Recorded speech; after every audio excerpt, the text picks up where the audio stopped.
Hello everyone, आज हम लोग फाइलम सिलेंटेटा और निडेरिया के बारे में पढ़ेंगे। फाइलम सिलेंटेटा का दूसरा नाम निडेरिया है। इस संघ में पाए जाने वाले जो जंतु होते हैं वह समुद्र में पाए जाते हैं, साथ साथ कुछ स्वच्छ जल में पाए जाते हैं, मीठे जल में पाए जाते हैं और इनके कुछ सामान्य लक्षण हैं। माने इन जंतुओं के जो इस संघ में पाए जाते हैं उनके सामान्य लक्षण होते हैं। पहला इसमें नंबर 1 है कि इसमें क्या होता है, रेडियल सिमेट्री पाई जाती है। रेडियल सिमेट्री जिसको हम अरिअसममित कहते हैं।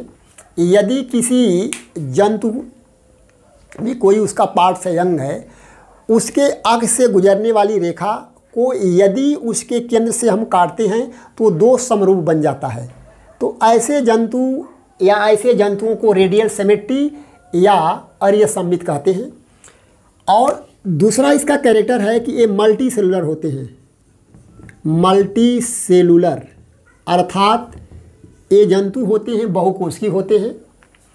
इनमें बहुत से कोशिका होती हैं और ये कह सकते हैं कि मल्टी सेलुलर के साथ साथ इन जंतुओं के शरीर के अंदर एक गुहा होती है। उस गुहा को सिलेंटेरान गुहा के नाम से जानते हैं। और जिन जंतुओं में ये गुहा पाई जाती है उन्हीं जंतुओं को हम इस संघ में रखते हैं और इसी गुहा के नाम पर इस संघ को सिलेंटेटा कहा गया। अर्थात इस संघ में वही जंतु पाए जाते हैं या आते हैं जिनके शरीर में क्या है, एक सिंगल गुहा सिलेंटेरान पाई जाती है। माने जिसमें सिलेंटेरान नामक एक गुहा पाई जाती है। और तीसरा इसका कैरेक्टर है कि यह डिप्लोब्लास्टिक होता है। डिप्लोब्लास्टिक अर्थात इस संघ में पाए जाने वाले सभी जंतुओं की जो बॉडी वॉल होती है, जो भित्ति होती है, वह 2 स्तर का बना होता है। एक स्तर जो होता है इक्टोडर्म होता है। अर्थात मान लीजिए कोई जंतु है तो इन जंतुओं के शरीर में क्या होती है, 2 स्तर है। यह इक्टोडर्म है, इक्टोडर्म। और जो इनर होती है वह इंडोडर्म, इंडोडर्म।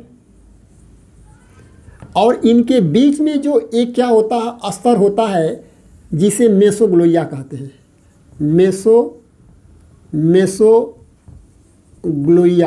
ये जो स्तर होता है इक्टोडर्म और इंडोडर्म दोनों को ये जोड़ता है, दोनों को स्पर्श कराता है। तो इस प्रकार ये जंतु डिप्लोब्लास्टिक होती है।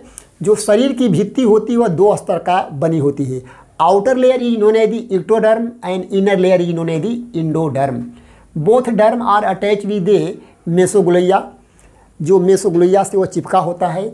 और अगली इनकी सबसे बड़ी विशेषता होती है कि इसमें जो पाचन गुहा होती है, डाइजेस्टिव कैविटी जो होती है, अर्थात डाइजेस्टिव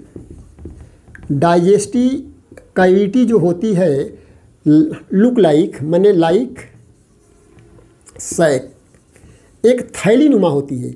इनकी जो गुहा होती है अर्थात जो डाइजेस्टिव कैविटी होती है, जो डाइजेस्टिव कैविटी या गुहा होती है, जो पाचन गुहा कहते हैं, वह एक थैली नुमा होती है। सबसे बड़ी विशेषता होता है जो किसी भी जंतु में ऐसा नहीं पाया जाता है। तो इस प्रकार हम देखते हैं कि इनमें टेंटिकल पाए जाते हैं। इसमें टेंटिकल्स, इसमें स्पर्शक पाए जाते हैं। जैसे मान लीजिए यह जंतु एक हाइड्रा है जो फ्रेश वाटर में पाया जाता है। ये जंतु हाइड्रा है, यह फ्रेश वाटर में पाया जाता है और इसमें टेंटिकल पाए जाते हैं। इसमें टेंटिकल पाए जाते हैं, ये टेंटिकल है। सबसे बड़ी विशेषता होती है स्पर्शक होते हैं। इसी की सहायता से ये भोजन को पकड़ते हैं और ये तैरते हैं। इनको लोकोमोशन में और साथ साथ भोजन में पकड़ने में क्या होता है, ये मदद करता है। सबसे बड़ी एक और विशेषता होती है कि पूरे संसार में जितने भी एनिमल पाए जाते हैं उनमें किसी में नहीं पाया जाता है, मात्र इस सिलेंटेटा संघ के जंतु हाइड्रा में पाया जाता है।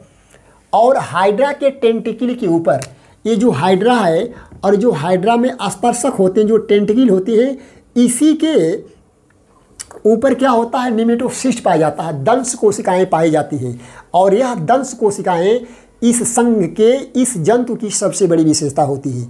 हम कह सकते हैं कि सिलेंटेटा संघ में पाए जाने वाले जंतु हाइड्रा के टेंटिकल के ऊपर एक विशेष प्रकार की सेल्स पाई जाती है, एक विशेष प्रकार की कोशिकाएं पाई जाती हैं जिसे दंश कोशिकाएं कहते हैं। और ये दंश कोशिकाएं इस हाइड्रा को लोकोमोशन में हेल्प करती हैं, उसको प्रोटेक्शन में हेल्प करती हैं, साथ साथ किसी वस्तु को पकड़ने में हेल्प करती हैं, तथा अपने वह शिकार को, अपने भोजन को उस दंश कोशिकाओं की सहायता से पकड़ता है।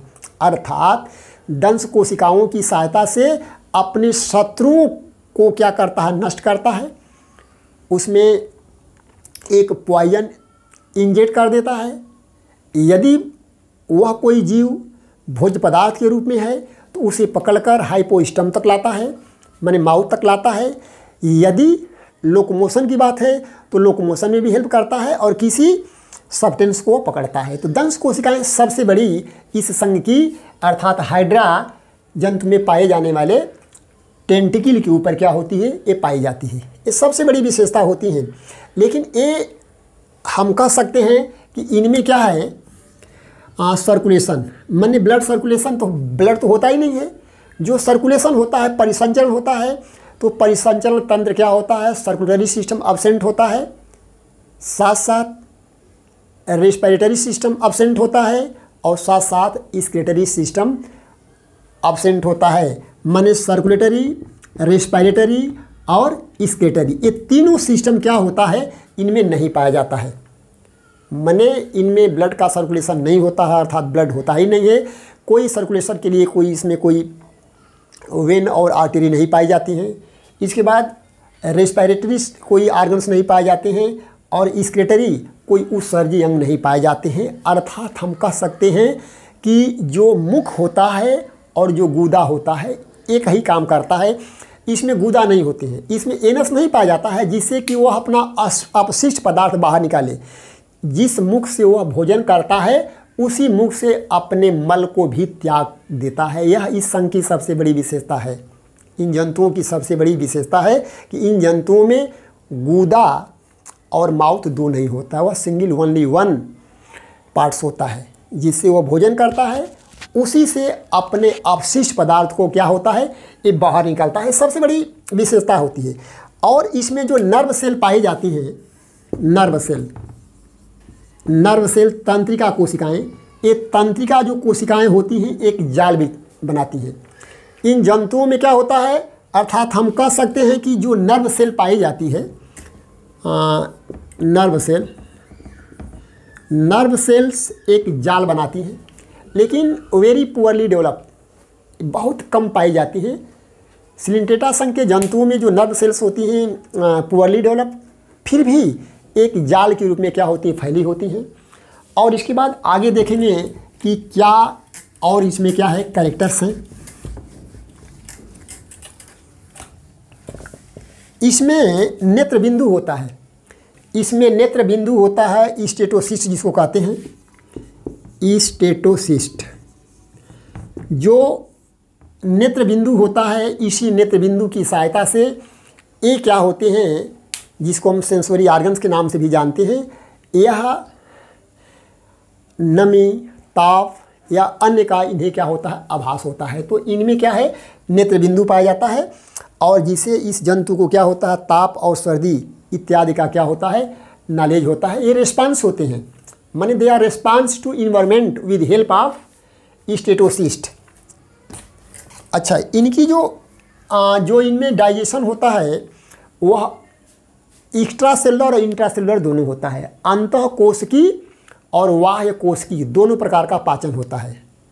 इनमें जो डाइजेशन होता है बाह्य कोशिकी और अंतः कोशिकी दोनों प्रकार का होता है। लेकिन ये बहुरूपी होते हैं, ये जंतु जो होते हैं बहुरूपी होते हैं। इनके दो फार्म होता है, दो रूप होता है। एक होता है पॉलिप, एक फार्म होता है इनका पॉलिप्स और दूसरा होता है मेडुसी या मेडुसा। तो जो पॉलिप होता है, पॉलिप में क्या होता है, ये सिलिंड्रिकल होते हैं, ये सिलिंड्रिकल होते हैं और एक स्थान पर पाए जाते हैं। माने कह सकते हैं कि ओनली वन प्लेस पर ये क्या होता है, ये पाए जाते हैं। और जैसे हम ले सकते हैं ओबिलिया में, ये ओबिलिया में है। और जो पॉलीफॉर्म होता है बाई ए सेक्सुअल रिप्रोडक्शन इसमें होता है, रिप्रोडक्शन। तो हम कह सकते हैं कि जो पॉलिप स्टेज होता है, पॉलिप स्टेज में जंतु एक जगह क्या होते हैं, स्थिर रहते हैं और अधिकतर समुद्र में पाए जाते हैं। जैसे ओबिलिया, ओबिलिया एक जगह स्थिर है, मने सेडेंटरी होता है और इसकी जो आकृति होती है वह सिलिंड्रिकल होता है। ये सेक्सुअल रिप्रोडक्शन द्वारा इसमें मेडुसा बनता है, ये मेडुसा है। इसमें नर और मादा दो मेडुसा बनता है, नर और मादा दो बनते हैं। और जो मेडुसा होता है एक मेल और दूसरा फीमेल। तो मेल और फीमेल जो मेडुसी है या मेडुसा है, इसका निर्माण पॉलिप स्टेज से होता है। और यहाँ से बनने के बाद ये स्वतंत्र रूप से समुद्र के जल में तैरते हैं। इस मेल मेडुसा से स्पर्म बनता है और इस फीमेल मेडुसी में क्या होता है, एक ओवम बनता है। और जो स्पर्म होता है ये मूव करता है और ये जाता है फीमेल मेडुसी में या मेडुसा में, और स्पर्म और इस ओवम से फ्यूज करता है, जाइगोट बनता है। और जाइगोट जब होता है तो उसमें लार्वा स्टेज बनता है। तो जो मेडुसी फार्म होता है इसमें सेक्सुअल स्टेज पाई जाती है। तो हमने देखा कि इस संघ के जंतुओं में दो स्टेज पाई जाती है और सभी में नहीं, कुछ में दो स्टेज पाई जाती है। जैसे ओबिलिया है, एक पॉलीफार्म और एक मेडुसी फार्म। तो पॉलिप जो होता है सिलिंड्रिकल होता है और इनमें ए सेक्सुअल रिप्रोडक्शन द्वारा मेल और फीमेल मेडुसी का निर्माण होता है जो छत्रक नुमा होता है। और जब ये पॉलीफार्म से दोनों बनते हैं तो इसे स्वतंत्र होते हैं, फ्री होते हैं, लिबरेट होते हैं and they are movement on the surface of water.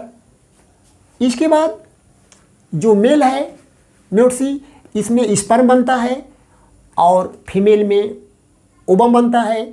Sperm move करता है और फीमेल में प्रवेश करता है और ओवम से फ्यूज करके जाइगोट बनता है, जाइगोट बनाता है। और जाइगोट का पुनः क्या है, लार्वल डेवलपमेंट होता है। इसके बाद पुनः हमें ये दोनों से भी जाइगोट बनेगा। तो जाइगोट का ये जाइगोट, मान लीजिए ओवम और स्पर्म से जाइगोट बना, यह ओवम है यह स्पर्म है, दिस इज फॉर्मेशन ऑफ, दोनों फ्यूज किए तो जाइगोट बना। और ये जाइगोट से पुनः क्या बना, पॉलिप स्टेज। तो हमने क्या देखा, इसे एल्टरनेशन ऑफ जनरेशन कहते हैं, पीढ़ी का एकांतरण कहते हैं। एक ही जीव में दो फार्म है, एक फार्म जो है पॉलीफार्म, दूसरा क्या है मेडुसी फार्म। तो पॉलिप में ए सेक्सुअल होता है और जो मेडुसी फार्म होता है उसमें सेक्सुअल रिप्रोडक्शन होता है। तो इसे कहते हैं एल्टरनेशन ऑफ जनरेशन, मीन्स पॉलिप से मेडुसी और मेडुसी से पॉलिप, ये दोनों क्रियाएं एक दूसरे से क्या होती हैं, कनेक्ट होती हैं और चलती रहती है। इसे एल्टरनेशन ऑफ जनरेशन के नाम से जानते हैं। इसके बाद इन संघ के जंतुओं में कुछ विशेष प्रकार की और रचनाएं पाई जाती हैं। जैसे हम कह सकते हैं कि बडिंग द्वारा हाइड्रा में बडिंग द्वारा, बाई बडिंग द्वारा ए सेक्सुअल रिप्रोडक्शन होता है। ये हाइड्रा है और ये जो हाइड्रा है ये हाइड्रा है।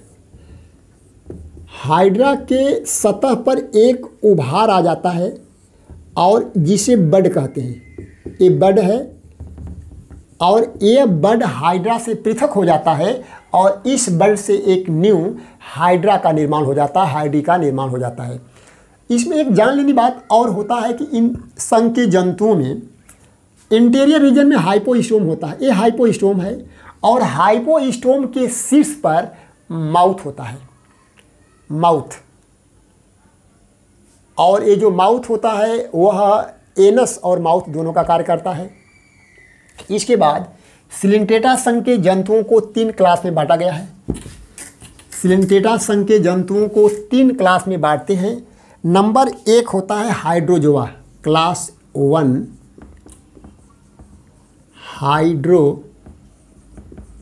हाइड्रोजोआ।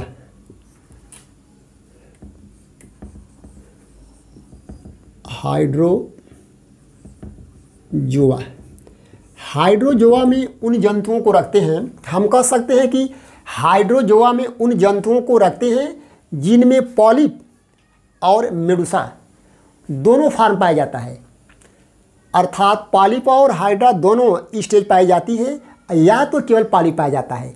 माने इस क्लास में उन जंतुओं को रखते हैं या तो पॉलिप और मेडुसी दोनों स्टेज पाई जाती है या ओनली पॉलिप स्टेज पाई जाती है। जैसे ओबेलिया, ये समुद्री जंतु है। ओबेलिया में क्या होता है कि ओबेलिया में ये दोनों पाया जाता है, ओबेलिया में पॉलिप और मेडुसी ये दोनों स्टेज पाया जाता है। और दूसरा इसका जो फाइलम होता है साइफोजोआ, मैंने क्लास जो 2 होता है उसे हम साइफोजोआ कहते हैं। और ये जो साइफोजोआ जो जंतु होता है इसमें मेडुसी फॉर्म पाई जाती है और पॉलिप जो होता है या तो पुअरली डेवलप्ड होता है या तो अब्सेंट होता है। जैसे हम कह सकते हैं कि अरेलिया जो होता है वह छतरीनुमा होता है, जिसे जेलीफिश के नाम से जानते हैं। ये समुद्री जंतु है, जेलीफिश कहते हैं और यह पॉलिप स्टेज में नहीं पाई जाती है। और तीसरा इसका जो क्लास होता है वह एंथोजोआ होता है। एंथोजोआ में हम ये कह सकते हैं कि केवल जो होता है पॉलिप स्टेज पाई जाती है, केवल ओनली पॉलिप स्टेज इसमें केवल पाई जाती है और कोई स्टेज नहीं पाई जाती है। इसका सबसे बड़ा जो उदाहरण होता है समुद्री पेन होता है। इस प्रकार हमने देखा कि इस संघ के या इस संघ को हम 3 क्लास में बांटते हैं, हाइड्रोजोआ, साइफोजोआ और एंथोजोआ। हाइड्रोजोआ में दोनों फार्म होते हैं या तो केवल पॉलीफार्म होता है जैसे अरेलिया, और साइफोजोआ जो होता है, साइफोजोआ में क्या है मेडुसी फार्म होता है और पॉलीफार्म होता है, या तो वह अब्सेंट होता है या पुअरली डेवलपमेंट होता है। और इसमें जो सबसे अच्छा उदाहरण है वह है जेलीफिश अरेलिया। और तीसरा इसमें क्लास होता है एंथोजोआ। तो एंथोजोआ में केवल पॉलिप स्टेज पाई जाती है और जैसे हम उदाहरण के तौर पर हम समुद्री पेन के नाम से जानते हैं। इस प्रकार हमने देखा कि जो लक्षण ये जिन जंतुओं में पाया जाता है या जिन जंतुओं में इस प्रकार का लक्षण पाया जाता है उन सभी जंतुओं को हम संघ सिलेंटेटा या निडेरिया में रखते हैं। धन्यवाद।